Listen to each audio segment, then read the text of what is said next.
गोगा जी और नागों के आशीर्वाद की कहानी राजस्थान की पवित्र और ऐतिहासिक कहानियों में से एक है। गोगा जी, जिन्हें जाहिरवीर गोगा के नाम से भी जाना जाता है, राजस्थान के प्रसिद्ध वीर और सर्प देवता माने जाते हैं। उनके जीवन और वीरता की कहानी न केवल राजस्थान में बल्कि पूरे भारत में पूजनीय है। उनकी कथा में साहस, न्यायप्रियता, त्याग और धार्मिकता का अद्भुत समन्वय मिलता है, जो हमें हर जीव के प्रति करुणा और समर्पण का संदेश देती है। गोगा जी का जन्म राजस्थान के ददरेवा गांव में चौहान वंश के शासक राजा जेवर सिंह और रानी बच्चलदे के घर हुआ था। गोगा जी का जन्म एक दिव्य आशीर्वाद की तरह माना जाता है, क्योंकि उनकी माता ने लंबे समय तक तपस्या और प्रार्थना करने के बाद संतान प्राप्ति का वरदान पाया था। उनकी मां रानी बच्चलदे ने एक विशेष वरदान की प्राप्ति के लिए देवी की साधना की थी। देवी ने उनकी भक्ति से प्रसन्न होकर उन्हें यह वरदान दिया कि उनके गर्भ से एक ऐसा पुत्र जन्म लेगा जो न केवल वीरता और पराक्रम में अद्वितीय होगा, बल्कि वह सर्पों का रक्षक और देवता के रूप में पूजनीय बनेगा। गोगा जी का जन्म इस तरह एक चमत्कारी घटना थी और उनके जन्म के समय से ही कई दिव्य घटनाएं घटित होने लगीं। बचपन में ही गोगा जी का सर्पों के प्रति विशेष आकर्षण और करुणा दिखाई देने लगी। जब वे छोटे थे तो उनके आसपास अक्सर सर्प दिखाई देते, लेकिन वे गोगा जी को कभी कोई हानि नहीं पहुंचाते थे। धीरे धीरे यह मान्यता बनी कि गोगा जी सर्पों के देवता हैं और सर्प उनकी रक्षा करते हैं। यह भी कहा जाता है कि वे सर्पों की भाषा समझ सकते थे और उनसे संवाद करने में सक्षम थे। जैसे जैसे गोगा जी बड़े हुए, उनकी वीरता और न्यायप्रियता के किस्से दूर दूर तक फैलने लगे। वे न केवल एक बहादुर योद्धा थे, बल्कि अपनी प्रजा के प्रति उनकी करुणा और दया भी अनोखी थी। गोगा जी अपने राज्य की प्रजा का बहुत ध्यान रखते थे और वे उनके दुख दर्द में हमेशा साथ खड़े रहते थे।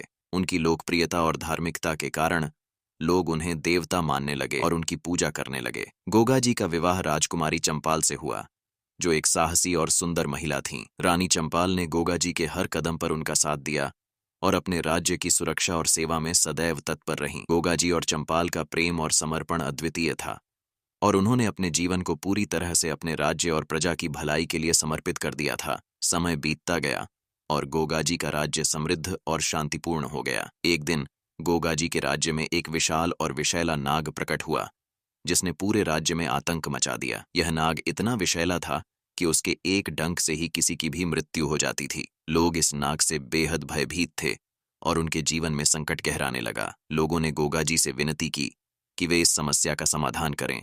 गोगा जी ने अपने लोगों की पीड़ा देखकर उस नाग से सामना करने का निर्णय लिया। वे अपनी दिव्य शक्तियों के साथ उस नाग के पास पहुंचे और उसे शांत करने का प्रयास किया। गोगा जी ने अपने मंत्रों का उच्चारण किया और उस नाग को अपने नियंत्रण में कर लिया। यह नाग गोगा जी के दिव्य तेज और साहस से प्रभावित हो गया। नाग ने गोगा जी से कहा, महाराज, मैं आपकी भक्ति और शक्ति से प्रभावित हूँ। आपने मुझे बिना किसी भय के सामने किया है और मुझसे संवाद किया है। मैं आपको वचन देता हूँ कि मैं और मेरे वंशज आपके राज्य और प्रजा की सदैव रक्षा करेंगे। जब भी आपके राज्य पर कोई संकट आएगा, हम आपके साथ खड़े होंगे। गोगा जी ने उस नाग को आशीर्वाद दिया और कहा कि वह अपनी प्रजा के प्रति करुणा और दया रखे। इस आशीर्वाद के बाद गोगा जी का नाम सर्प देवता के रूप में प्रसिद्ध हो गया और लोग उन्हें संकट मोचक के रूप में पूजने लगे। इस घटना के बाद गोगा जी के प्रति लोगों की श्रद्धा और बढ़ गई। उन्हें सांपों के देवता के रूप में पूजा जाने लगा और उनकी समाधि पर हर साल एक भव्य मेले का आयोजन किया जाने लगा।